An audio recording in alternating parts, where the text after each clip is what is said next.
Hey everyone, and welcome. Today we're going to dive into a pretty big idea, and it's all about the reality that exists inside your own mind. So let's just jump right in with the question that might stop you in your tracks for a second. Is the world you're experiencing right now even real? Well, according to our source material, the answer is kinda no. The idea is that everything we think of as reality is actually built piece by piece inside our own heads. So let's break that down. Okay, so think about where you are at this very second. The core idea here is that place, it isn't some fixed objective thing out there. Nope.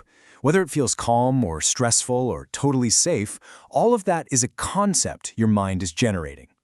And this quote, man, it just cuts right to the chase. It says, the cause of this suffering arises from your mind. The end of suffering also arises from your mind. I mean, think about that. It's a really simple but powerful idea, right? It puts everything, the problem and the solution, right back on us. All right, let's try a little thought experiment together. This comes straight from the source. Ready? Okay, think about your family. Got them in your head? Now, shift your focus to the act of thinking about them, the actual mental process that's happening. So in this exact moment, which one is more real? Your family is a concept, a memory, an idea, but the thinking, that's what's actually happening right now. That's the immediate reality. So if our realities are thinking, what happens when we don't really understand that internal world? Well, that's where things get tricky. It can lead to a kind of suffering that most of the time we don't even realize is there. This leads us to something called the first noble truth. And look, it's not as grim as it sounds. It's just this idea that there's this constant, low-level state of unsatisfactoriness happening all the time. Even when you feel great, it's like this subtle background hum of unease that's always there, just under the surface. So if it's always there, why don't we notice it? Well, the source uses a pretty vivid analogy here. It says it's like a worm in a cesspit, enjoying the food, not realizing it's actually in a suffering state. It's a stark image, I know, but the point is that we get so used to our mental environment that we just don't see it for what it really is. So what's the big thing that stops us from seeing this? The source gives it a name: ignorance. It's not about being unintelligent. It's more like a veil or a camouflage that just hides what's really going on from one moment to the next.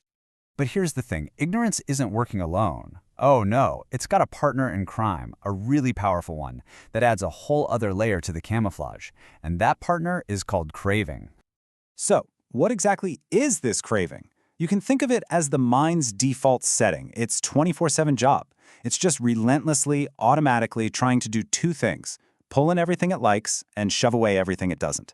It's this constant push and pull machine of wanting and not wanting. And you see this playing out everywhere in our lives, right? That craving for comfort, that's what makes us reach for a soft cushion to hide the body's natural aches and pains. The desire to look good, well, that's craving trying to beautify what the source calls the unpleasant body with a good haircut or nice clothes. And that constant need to be entertained with good food or music, that's just craving distracting us from what's really going on inside.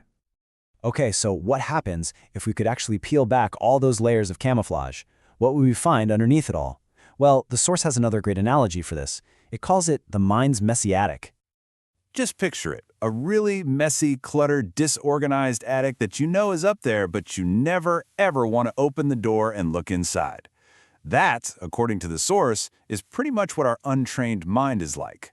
It's so chaotic that our natural instinct is just to avoid it. And what's all the junk cluttering up that attic? Well, it's all this stuff. Does any of it sound familiar? You've got restlessness, drowsiness, aversion, that's just not liking things, plus doubt and worry. This is the mental clutter that's just churning away in the background all the time, creating that feeling of unsatisfactoriness we were talking about. All right, so this all might sound a little bit bleak. I get it. But the good news is we've kind of identified the problem, and our source material doesn't just leave us there. It also points us toward a solution, a path to finding some inner clarity. Now, this is super important. The path they describe has absolutely nothing to do with changing the world around you. You can't just keep rearranging the furniture in your life hoping to find lasting peace. The real work, the only work that matters, is about changing who or what is the master of your mind on the inside. And this really breaks down the internal battle we're all in. On one side, you have the defilements job. This is all that automatic stuff: greed, aversion, ignorance. It just barges in through the front door without an invitation. But on the other side, you have the yogi's job. This is the conscious work. This is cultivating the right attitude, getting the right info, and being consistent. And the key is, this side has to be invited in. It takes real, conscious effort, day in and day out. And this leads us to a really, really challenging quote. You thought you're having a good career, a good car, a good house. But actually, all these are camouflage concepts being used by the defilements for their own means. Whoa. I mean, that really makes you stop and think, doesn't it? It suggests that maybe even the things we strive for, our whole definition of a good life, might just be another clever layer of that camouflage.